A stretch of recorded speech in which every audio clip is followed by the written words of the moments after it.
नमस्कार, मैं अंकित स्वागत करता हूं आप सभी का हमारे YouTube चैनल ऑनलाइन प्रेप में। आज के इस क्लास में हम लोग पढ़ेंगे हिंदी व्याकरण। जो आज का हमारा टॉपिक होगा, जैसा कि आप लोग स्क्रीन पर देख सकते हैं, अलंकार। अलंकार आप सभी लोगों के परीक्षा के दृष्टि से बहुत ही महत्वपूर्ण है। इस क्लास में हम लोग पढ़ेंगे कि अलंकार के कितने भेद हैं, फिर उन भेद में कितने प्रकार के अलंकार हैं, उन सभी पर हम आज के इस क्लास में बात करेंगे। तो आप लोग इस क्लास को अंत तक जरूर देखें, क्योंकि यह क्लास बहुत ही महत्वपूर्ण है। इसमें पहचान के साथ भी हम लोग समझेंगे कि कैसे इस अलंकार की पहचान कर सकते हैं। यदि हमारे एग्जाम में उदाहरण दिया हो या वाक्य दिया हो, पूछा जाए कि कौन सा अलंकार है, तो आप लोग ध्यान से पढ़ें। तो सबसे पहले अलंकार की परिभाषा को जानने से पहले हम लोग जानेंगे कि अलंकार किन दो शब्दों से बना है। तो यानी अलंकार जो है अलम धन, यहां ध्यान रखेंगे, अलम धन कृत, कृत कह सकते हैं, या कार, इन दो शब्दों से बना है। अलम का क्या अर्थ होता है, उसका जो शाब्दिक अर्थ है, जैसे आभूषण। अलम का क्या होता है, तो आप ध्यान रखेंगे आभूषण। किसका? अलम का शाब्दिक अर्थ क्या होता है? आभूषण। कृत मतलब धारण करने वाला, यानी आप ध्यान रखेंगे आभूषण को धारण करने वाले को क्या कहते हैं? अलंकार कहते हैं। अब अलंकार की परिभाषा को समझेंगे, यानी काव्य की शोभा बढ़ाने वाले उपकरण, यानी काव्य की शोभा बढ़ाने, आप लोग नोट भी कर लेंगे, काव्य की शोभा बढ़ाने वाले उपकरण। उपकरण क्या है? यही आभूषण तो उपकरण है। क्या? आभूषण, यानी अलम जो है यही उपकरण है। किसके परिप्रेक्ष्य में? यानी उस काव्य के परिप्रेक्ष्य में। काव्य के परिप्रेक्ष्य में उपकरण क्या होगा? शब्द होगा। इसे ध्यान रखेंगे, शब्द होगा। यानी काव्य की शोभा बढ़ाने वाले उपकरण या शब्द को क्या कहते हैं? अलंकार कहते हैं। तो यह अलंकार का परिभाषा हुआ। ठीक है, जैसे आप लोग समझेंगे, आप पेन लिए रहते हैं, पेन में जो आपका कैप लगा होता है, उस पेन को बंद करने के लिए यदि उस कैप, पेन से कैप को अलग कर देंगे तो क्या होगा? उस पेन की शोभा, सुंदरता जो है नहीं दिखेगी। यानी जैसे ही कैप लगाएंगे तो पेन की सुंदरता नजर आती है, यानी अच्छा लगता है। तो यानी उस पेन की शोभा क्या बढ़ा रहा है? यह कैप बढ़ा रहा है। तो यानी यह क्या हुआ पेन के लिए? यह पेन के लिए एक उपकरण हुआ, जो कि अलंकार हुआ।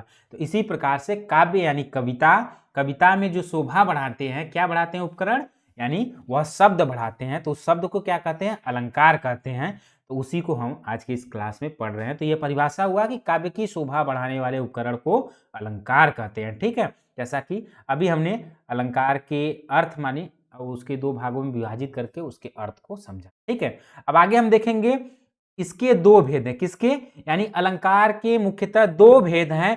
पहला शब्दालंकार, दूसरा अर्थालंकार। तो इसे आप लोग नोट कर लेंगे, याद रखेंगे। अलंकार के दो भेद हैं, यानी दो प्रकार हैं, शब्दालंकार और अर्थालंकार। ठीक है, आज के इस क्लास में हम लोग शब्दालंकार को पढ़ेंगे, यानी शब्दालंकार के अंदर कितने प्रकार के अलंकार हैं उन्हें पढ़ेंगे, जो आप सभी लोगों के परीक्षा के दृष्टि से महत्वपूर्ण है, और जो परीक्षा में जो अलंकार पूछे जाते हैं उन्हीं को पढ़ेंगे। ठीक है, शब्दालंकार, इसे ध्यान रखेंगे, यानी जो शब्दों से काव्य में, आप ध्यान रखेंगे, जो शब्दों से काव्य में चमत्कार लाए या उसका शोभा बढ़ाए, वह क्या कहलाते हैं? शब्दालंकार कहलाते हैं। यह इसका परिभाषा हुआ।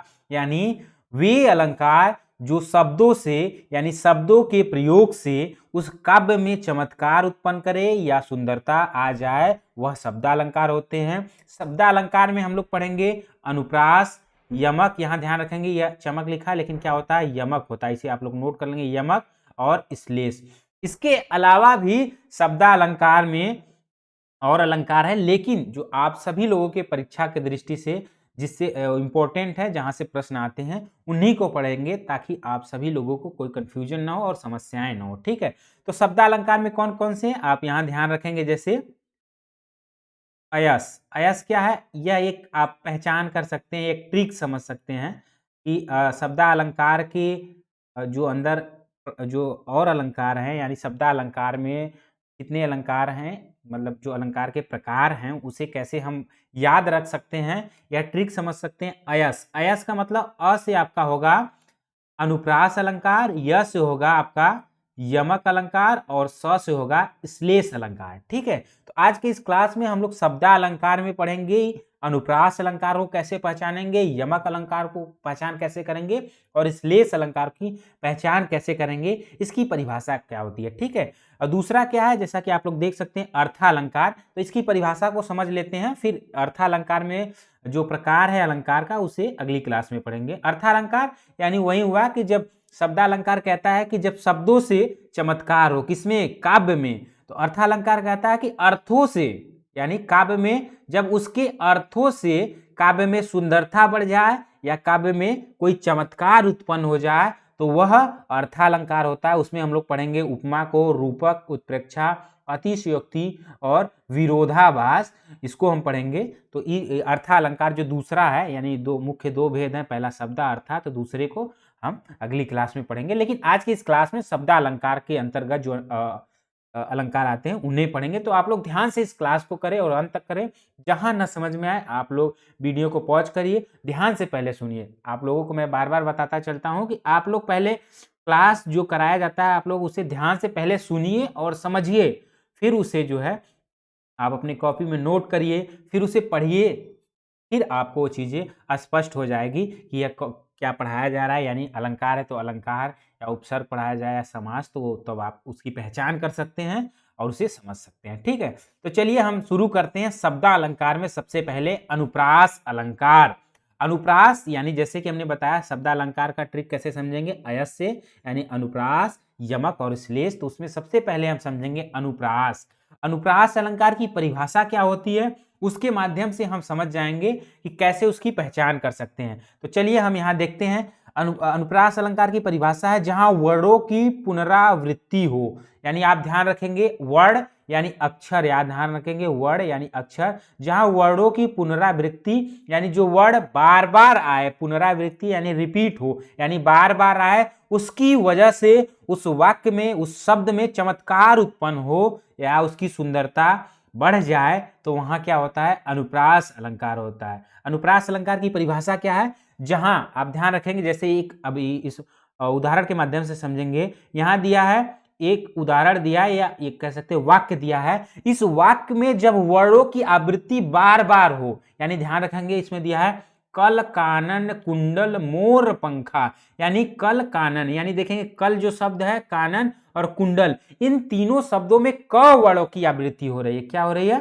ध्यान रखेंगे, क वर्ण की आवृत्ति बार बार हो रही है, तो अनुप्रास अलंकार होगा। जैसा कि अभी हमने बताया कि अनुप्रास अलंकार में वर्णों की आवृत्ति बार बार होती है या पुनरावृत्ति होती है। एक और उदाहरण के माध्यम से समझेंगे। यहाँ आप लोग जैसे देख रहे हैं, यहाँ कंकन किंकिन नुपुर धुनी धुनी, यानी देख रहे हैं कंकन किंकिन, यानी क वर्ण की आवृत्ति हो रही है और न वर्ण की भी आवृत्ति हो रही है। जैसा कि हमने बताया कि जिस भी वाक्य में, जिस उदाहरण में वर्णों की आवृत्ति बार बार हो, आप ध्यान रखेंगे एक ही वर्ण नहीं, जैसे कि दो वर्ण भी हो सकते हैं। जैसे इसमें दिया है क वर्ण की आवृत्ति 1 2 3 4 बार हुआ है, उसी प्रकार से न वर्ण की भी आवृत्ति हुआ है। नुपुर में धुनी धुनी, धुनी और सुनी में भी न वर्ण की आवृत्ति हुआ।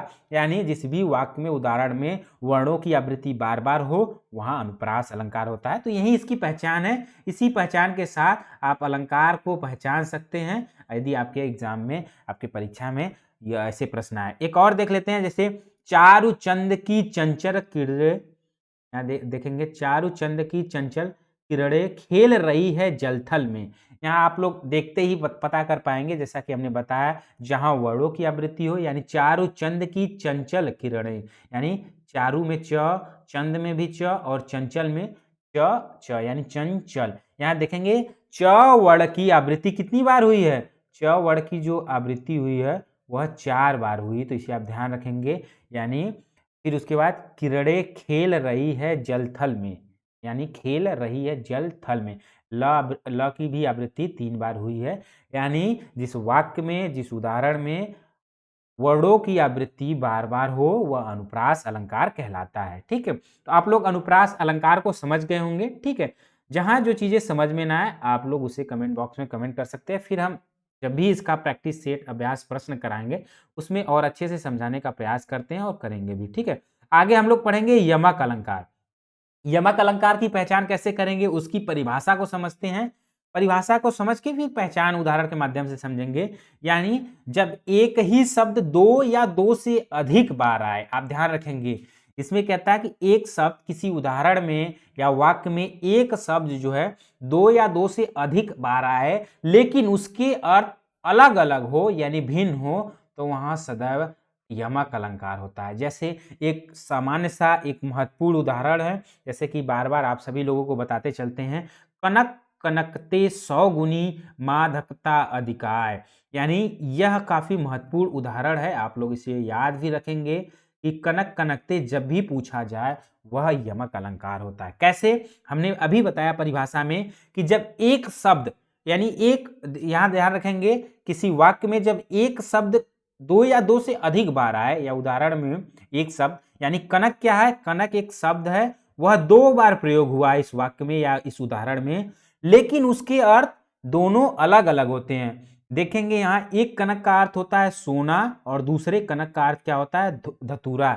यानी कनक कनकते 100 गुनी मादकता अधिकार या खाए बौराए जग में वा पाए बौराए। यानी एक का अर्थ होता है सोना, दूसरे का अर्थ क्या होता है, धतूरा। यानी सोने को पाने से भी आदमी पागल हो जाता है और धतूरे को खाने से भी। यानी यहां देखेंगे इस उदाहरण में, इस वाक्य में एक ही शब्द दो बार आए हैं लेकिन दोनों के अर्थ क्या है, अलग अलग है।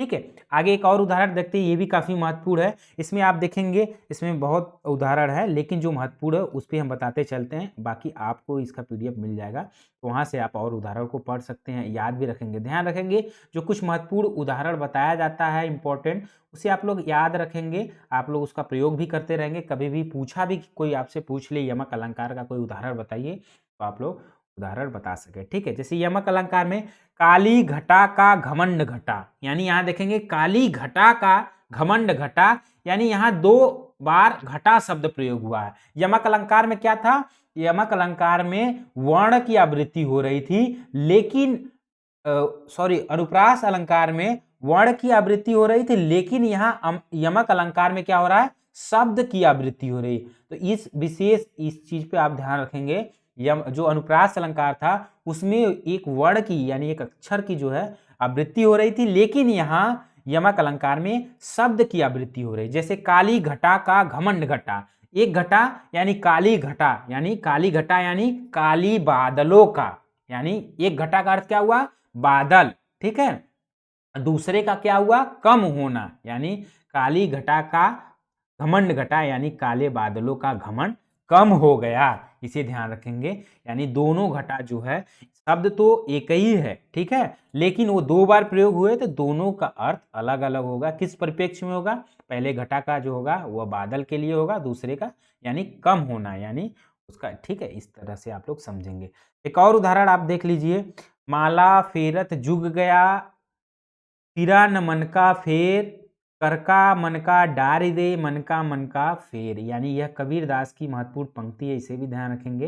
यह किसकी पंक्ति है, कबीरदास की है। तो कबीरदास जी कहते हैं माला फेरत जुग गया, यानी माला फेरते क्या हुआ, जुग बीत गया, लेकिन फिरा न मन का फेर, यानी मन का जो फेर था वह नहीं गया, लेकिन कर का मन का डारी दे मन का फेर। मन का यहाँ ध्यान रखेंगे, कर का मन का यानी माला का दाना, एक मन का माने क्या होगा, माला का दाना, एक मन का माने हृदय, यानी कर का मन का डारी दे, यानी कर का मन का यानी कर माने हाथ, हाथ से जो माला फेर रहे हैं उसे डारी यानी फेंक दे, लेकिन मन का फेर, यानी मन माने यहाँ ध्यान रखेंगे, मन माने यहाँ देखेंगे मन यानी हृदय के मन का फेर, यानी हृदय का जो है मन उसका जो है क्या करे, कह सकते हैं मन का करे, यानी इसे ध्यान रखेंगे। यहाँ क्या दिया है, मन का दो बार दिया है, दोनों का अर्थ अलग अलग है। ठीक है, एक और उदाहरण से हम यमक अलंकार को समझेंगे। आप लोग ध्यान रखेंगे कि जो हम कई उदाहरणों के माध्यम से आप सभी लोगों को अलंकार पहचान करने के लिए बता रहे हैं, तो इसे ध्यान रखेंगे कि जब कई उदाहरण आएंगे अलग अलग तरह से, तो उसे हम जब देखे रहेंगे, उसे समझेंगे, तभी उसकी पहचान कर पाएंगे। हम एक उदाहरण आपको बता देते हैं कि कनक कनकते 100 गुनी मादकता अधिकार, कि इस वाक्य में, इस उदाहरण में जब एक ही शब्द दो बार आए हैं लेकिन दोनों के अर्थ अलग है, तो यमक है। लेकिन अलग उदाहरण आपके एग्जाम में दे दिया तो कैसे समझ पाएंगे, तो इसीलिए 2, 3, 4 जितना बताया जा रहा है उस उदाहरण अलग अलग उदाहरण के माध्यम से आप देखेंगे कि उसमें कैसे कैसे शब्द एक या एक से अधिक बार आ रहे हैं लेकिन उसके अर्थ अलग हैं, तब आप स्पष्ट रूप से समझ पाएंगे। ठीक है, जैसे दिया है जे 3 बेर खाती, यहाँ देखेंगे जे 3 बेर खाती थी ते 3 बेर खाती है, यानी इसमें क्या है, बेर क्या है, यहाँ ध्यान रखेंगे 3 बेर, 3 बेर जो शब्द है वह 2 बार प्रयोग हुआ है लेकिन दोनों का अर्थ अलग अलग है। जैसा कि हमने बताया यमक अलंकार में 2 बार प्रयोग हो लेकिन दोनों का अर्थ 3 बेर खाती थी, 3 यानी जो 3 बेर खाती थी, 3 बेर का मतलब बेर, बेर एक फल है, आप लोग जानते हैं कि बेर एक फल है जो 3 बेर खाती थी, यानी जो व्यक्ति कह सकते हैं 3 बेर जो फल था उसे खाकर रह जाता था वह क्या है, ते 3 बेर खाती है, यानी वह 3 बार, यानी 3 बेर का मतलब यहाँ क्या हुआ, समय से हुआ, यानी टाइम हुआ, 3 बार खाती है, यानी जो 3 बेर को खाकर रह जाते थे वह अब 3 बार खाते हैं। तो ध्यान रखेंगे इस वाक्य में 3 बेर जो है 2 बार प्रयोग हुआ तो वह क्या हुआ, यमक अलंकार। तो यमक अलंकार आप सभी लोग समझ गए होंगे, यानी जिस वाक्य में एक ही शब्द 2 बार प्रयोग हो, दोनों के अर्थ क्या हो, अलग अलग हो, तो वह यमक अलंकार कहलाता है। ठीक है, और कुछ उदाहरण है तो आप लोगों को इसका पीडीएफ मिल जाएगा तो उससे भी आप लोग समझ जाएंगे। ठीक है, आगे हम अगला देखेंगे श्लेष अलंकार। क्या है श्लेष अलंकार, यहां समझेंगे श्लेष अलंकार की परिभाषा क्या है, उसका अर्थ क्या है, उसके बाद कैसे श्लेष अलंकार की पहचान कर सकते हैं। काफी महत्वपूर्ण है, आप लोगों को बार बार बता रहे हैं, जब जितना भी प्रैक्टिस सेट कराया जा रहा है आप सभी लोगों के एग्जाम में जो प्रश्न आएगा हिंदी व्याकरण से, तो अलंकार से जरूर 2 से 3 प्रश्न होते हैं, तो वह काफ़ी महत्वपूर्ण होते हैं, अच्छे से आप समझ जाएंगे तो उसका सही उत्तर दे पाएंगे। थोड़ा भी कन्फ्यूजन होगा, ध्यान रखेंगे कि जो ये अलंकार बताया जा रहा है उसमें बहुत छोटे छोटे अंतर हैं, यानी जैसे कि हमने बताया अनुप्रास में, अभी बताया कि अनुप्रास में वर्ण की आवृत्ति है, यमक में जो है शब्द की आवृत्ति है, लेकिन अर्थ अलग है।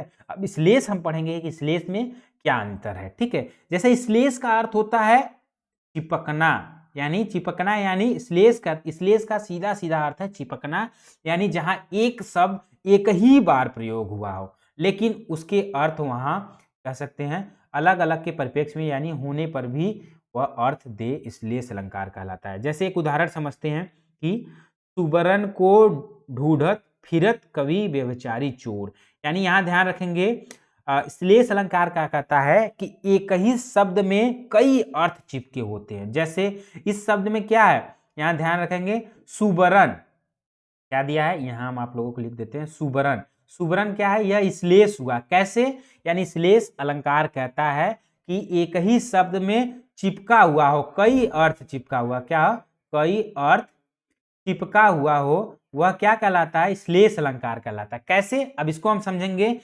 सुबरन को ढूंढत फिर कवि व्यभिचारी चोर, सुबरन क्या होता है, सुबरन का एक अर्थ होता है जैसा कि यहां देख सकते हैं अच्छे शब्द, और सुबरन का एक दूसरा अर्थ जो होता है स्वर्ण होता है, क्या होता है, स्वर्ण, यानी सोना होता है। सोना कौन सा, धातु, यानी स्वर्ण की बात कहा जा रहा है। ध्यान रखेंगे कि सुबरन को ढूंढत फिरत कवि व्यभिचारी चोर, कवि के परिप्रेक्ष्य में जब हम सुबरन को देखेंगे तो वहां अच्छे शब्द हो जाएंगे, यानी कवि जो है सुबरन को ढूंढत फिरे, कवि क्या कहता है कि कवि जो है अच्छे शब्दों को ढूंढत फिरे, यानी ढूंढता रहता है। इसका अर्थ क्या होगा, कवि जो है, यहाँ आप लोगों को लिख देते हैं कि कवि अच्छे शब्द को या शब्दों को ढूंढता रहता है, क्या करता रहता है, ढूंढता रहता है। इसे अर्थ से समझेंगे, यानी कवि के परिप्रेक्ष्य में सुबरन जो है अच्छे शब्द के लिए हुआ, लेकिन व्यभिचारी चोर जो है इसके परिप्रेक्ष्य में सुबरन क्या होगा, स्वर्ण होगा, यानी सोना, यानी चोर जो है किसको ढूंढता रहता है, यानी सोने को ढूंढता रहता है, सोना यानी स्वर्ण जो धातु है इसे हमेशा ढूंढता रहता है। तो यहाँ आप समझ गए होंगे श्लेष अलंकार की परिभाषा क्या है, यानी सुबरन को ढूंढत फिरे कवि व्यभिचारी चोर, यानी कवि के परिप्रेक्ष्य में सुबरन क्या होगा, यानी यही शब्द हमने बताया कि एक ही शब्द होगा लेकिन उसके अर्थ अलग अलग होंगे, यानी चिपका हुआ होगा, एक ही शब्द में दो से अधिक अर्थ होंगे। एक और उदाहरण हम देखते हैं, जैसे यहाँ आप लोग देखेंगे दूसरा काफ़ी महत्वपूर्ण है। पहला जो अभी हमने बताया इसे भी आप लोग याद रख लेंगे, नोट भी कर लेंगे। और एक और उदाहरण है, इसमें और उदाहरण है लेकिन यहाँ ध्यान रखेंगे ये भी महत्वपूर्ण है, काफ़ी बार आया भी एग्जाम में और सामान्य सा इम्पोर्टेंट भी है। रहीमन पानी राखिए बिन पानी सब सून, पानी गए न उबरे मोती मानुष चून। यहाँ ध्यान रखेंगे मोती, मानुष और चून के परिप्रेक्ष्य में पानी, पानी एक ही शब्द प्रयोग हुआ, क्या हुआ है देख रहे हैं ना, पानी। रहीमन पानी राखिए बिन पानी सब सून, यानी पानी एक शब्द प्रयोग हुआ इस वाक्य में, लेकिन इसमें क्या अर्थ चिपके हुए हैं। यानी एक के परिप्रेक्ष्य में, मोती के परिप्रेक्ष्य में जो पानी होगा चमक के लिए होगा, और मानुष के लिए जो पानी शब्द का अर्थ होगा वह प्रतिष्ठा के लिए होगा, और चून शब्द यानी चूना के लिए पानी जो है जल के परिप्रेक्ष्य में प्रयोग होगा, उसका अर्थ होगा। जैसे रहीमन पानी राखिए, रहीमन पानी राखिए बिन पानी सब सून, इसमें क्या है पानी का अर्थ क्या हो गया, तीनों के लिए, यहां ध्यान रखेंगे मोती मानुष चून के लिए अलग अलग हो गया। तो इससे आप समझ गए होंगे कैसे इस श्लेष अलंकार की पहचान कर सकते हैं। ठीक है, एक और हम देख लेते हैं। जैसे यहां दिया है कि जो रहीम गति दीप की, कुल कपूत गति सोय, बारे उजियारो करे बढ़े अधेरो होय। यानी यहाँ देखेंगे बढ़े दिया है, 2 बार दिया है बढ़े, यहाँ का कहाँ दिया है इसे हम देख लेते हैं। जो रहीम गति दीप की, कुल कपूत सोए, बारे उजियारे करे बढ़े बढ़े अंधेरे हो, यानी बड़ा होने पर, एक का होता है बुझने पर। अब ध्यान रखेंगे 2 बार प्रयोग हुआ है तो दोनों का अर्थ अलग अलग होगा। ठीक है, इसी प्रकार से और भी दिया है, यहाँ भी आप देख सकते हैं कि रावण सिर सरोज बनचारी, चली रघुबर सिलीमुख धारी। सिलीमुख जैसा कि हमने बताया, सिलीमुख, सिलीमुख क्या है, सिलीमुख यानी बाण और भ्रमर। यहाँ ध्यान रखेंगे रघुवीर के लिए क्या होगा, रावण सिर सरोज बनचारी, यानी बनचारी के लिए। बनचारी किसे कहते हैं, बनचारी यानी वन में भ्रमण करने वालों के लिए जो है सिलीमुख का जो अर्थ होगा वह भ्रमर के लिए होगा, लेकिन यहाँ चली रघुवीर यानी रघुवीर के लिए सिलीमुख का अर्थ क्या होगा, बाण होगा। इसी प्रकार से यहाँ दिया है जो बारे उजियारो करे बढ़े अधियारो, यानी बड़ा होने के लिए, दीपक के लिए क्या होगा बुझने के लिए, और कुल कपूत के लिए जो है वह बड़ा होने के लिए बड़े शब्द का प्रयोग होगा। तो आप लोग समझ गए होंगे श्लेष अलंकार की परिभाषा यानी अर्थ क्या, कैसे उसकी पहचान कर सकते हैं। आप सभी लोगों को हम एक कह सकते हैं सहज भाव में समझाने का प्रयास किया, तो आप लोग इसे देख सकते हैं। एक बार फिर आप लोगों को बता देते हैं, जैसे यहाँ देख लेंगे अनुप्रास अलंकार जिसमें वर्णों की आवृत्ति हो, एक बार फिर से समझ ले। अनुप्रास अलंकार में वर्ण की आवृत्ति होती है, और यमक अलंकार में शब्द की आवृत्ति होती है। किसकी, तो शब्द की आवृत्ति होती है। और यहाँ देखेंगे श्लेष अलंकार जो है इसमें क्या होता है, इसमें एक शब्द एक ही बार प्रयोग होता है, लेकिन उसमें क्या होता है अर्थ चिपका होता है, ध्यान रखेंगे चिपका होता है। तो आप उदाहरण याद रख लेंगे, उसके माध्यम से आप समझ सकते हैं। आपके एग्जाम में आप ध्यान रखेंगे श्लेष अलंकार का उदाहरण दिया हो तो आप इससे भी अनुमान लगा सकते हैं। रहीमन पानी राखिए बिन पानी सब सून, इसमें जो पानी का अर्थ है सबके परिप्रेक्ष्य में, जैसे कि हमने बताया मोती मानुष और चून के परिप्रेक्ष्य में अलग अलग होगा। तो इसी प्रकार से आपके उदाहरण में वाक्य में जो है कि ऐसा दिया हो सब जिसका अर्थ जो है अलग अलग हो, यानी अर्थ चिपका हुआ, वह श्लेष अलंकार कहलाता है। ठीक है, आज के क्लास में इतना ही रखते हैं। यानी आज के क्लास में हमने जो अलंकार के 2 भेद में पहला शब्दा को पढ़े थे, जिसमें हमने अनुप्रास, यमक और श्लेष को पढ़ा। तो हम उम्मीद करते हैं कि आप सभी लोगों को आज के इस क्लास में अलंकार में शब्दा अलंकार समझ गए होंगे, उसकी पहचान भी कर लेंगे आप सभी लोग। तो अगली क्लास में हम लोग पढ़ेंगे अर्थालंकार। अर्थालंकार में समझेंगे उसकी परिभाषा से लेकर फिर उसमें कितने प्रकार हैं, उसका पहचान कैसे कर सकते हैं। तो फिर मिलते हैं अगले क्लास में अगले नए टॉपिक को लेकर, तब तक के